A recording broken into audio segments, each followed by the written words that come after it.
Hey, Deandre, how are you doing? Great. How you doing? Good, thanks.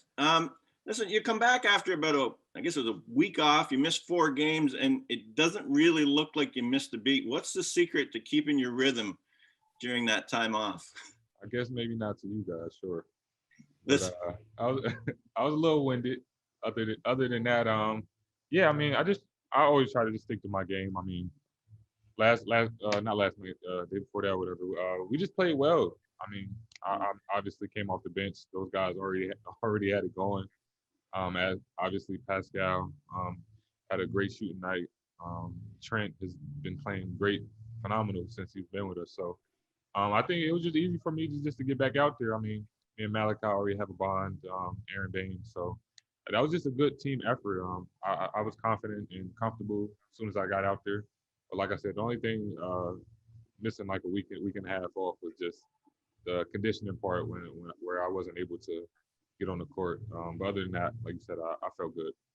what was that week or week and a half like for you? Very boring. Yeah, Um, it was also a little relaxing too. I mean, you obviously don't get too many breaks like yep. that, especially random breaks like that of that sort. But it was okay. I was just at my house, not doing much at all. So that was pretty boring, especially watching a couple of games where we lost, and I wish I was able to be there and just help the team. But it was like you know how it is. It's protocols, and you Yep. got to deal with it. I mean, this team has dealt with a lot of adversity this year with just protocols and COVID and all of the sort. But we found a way to push through, and last game was a good one for us. All right, appreciate that. Thanks, Deandre. No problem. Doug is back. We'll go to him. Sorry, Deandre had a little technical difficulties here. Hey, a couple months ago, you were very public about voting in the Georgia runoff election, and you went on social media to make sure people saw you do it. I just want to know what you think about Major League Baseball taking the All-Star game away from Atlanta over a voter suppression bill, and how you feel that impact, whether it will have an impact on that state.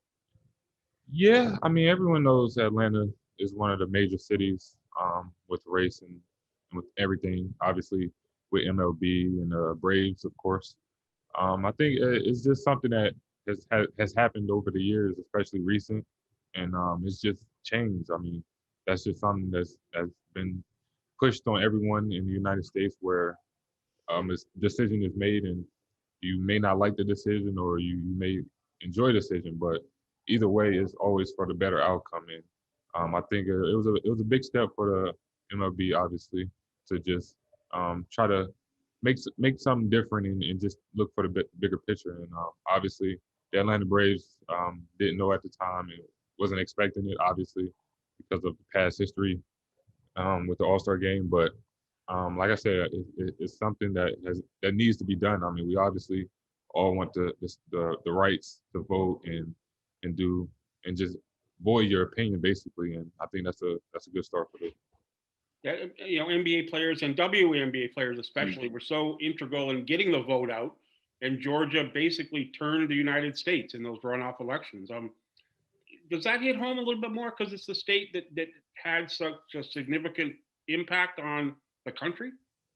Yeah, like Georgia, let alone itself, obviously is one of the leading states with so much going on and so many racial justice problems and everything. It's just so much going on. Yeah. Me being there for my first 4 years, I was obviously able to see and go to different neighborhoods and interact with different people and just read and just voice my opinion through Instagram and social media. And um, I got being with Coach Aloy, he was really big with that when he was with Atlanta Hawks.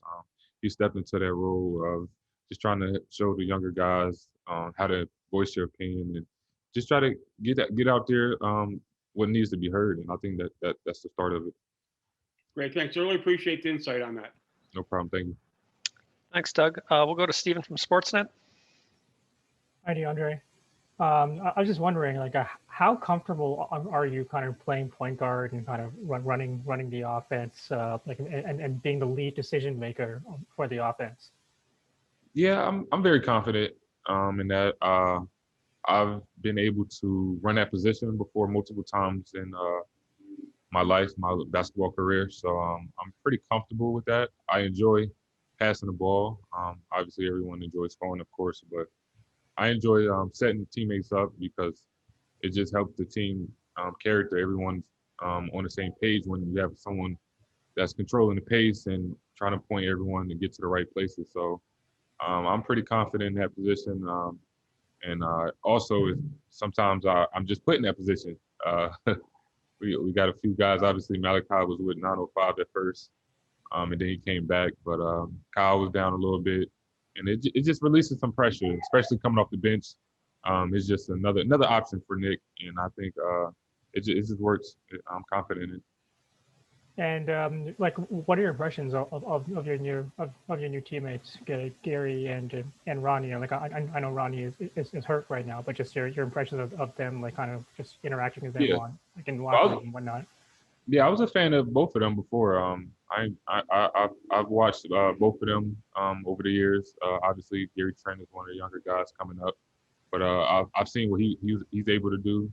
Like you said, Rodney's been hurt, but we all know what Rodney can do, and I mean, it was something to get back for sure. I mean, we lost Norman, and he's been killing it. He was killing it for us for the start of the season for us. So we definitely needed something back. And I think we got a little something back for sure. Those are two confident players, and we definitely gonna need them. Thanks a lot, Deandre. Thanks, Stephen. We'll go to Takeshi from O Media in Japan. Hello, Deandre. I'm calling from Tokyo. Can you hear me? Yeah, I can hear you. What's going on? Oh, thank you so much. So I'd like to ask you, I think you were playing forward for the St. Joseph when you played for the college. So how did you develop the confidence of playing at the point? Yeah, like I said, it started at a young age for me. Obviously, if you're tall, everyone when you're younger, you obviously got to play the center, power forward, just because you're always taller than everybody. But when that happened, I always still had the ball in my hand, even if I was jumping at center to start the game. I still had the ball in my hand, so I think that played a major role into obviously each level, high school, and then going to college. Each level I just got better at it, and it helped over the years of me just keeping the ball in my hand and being confident. Like I play every position that you can play on the basketball court, so I can read and react to what's going on. And I also don't really try to do too much when the ball is in my hand with all the fancy dribbling and all of that. I mean, I can, but I'm pretty locked in on where I'm trying to get to and just staying in that role. And I want to ask you one more question about your relation with Yuta Watanabe, because I know you played against him during your days in college days. So what kind of impression did you have back Yeah. then, and what kind of impression right now? Look, the relationship is still going. I mean, like you said, I've knew Yuta since back in college, and we literally just me and him and Pascal were the last ones in the gym just shooting, and we have that bond. That's just a bond that we already had. And me going against him back when I was at St. Joe's, I've always noticed who he was. I mean, I was like, dang, who's this guy? Like, who's this tall lefty? And it was always out there that he was an NBA prospect, and that always just pushed us to go against each other because being in Atlantic 10, you don't really get too many players that get that knowledge. And it was just something that we always had. I mean, friendship was always there, always competitive against each other.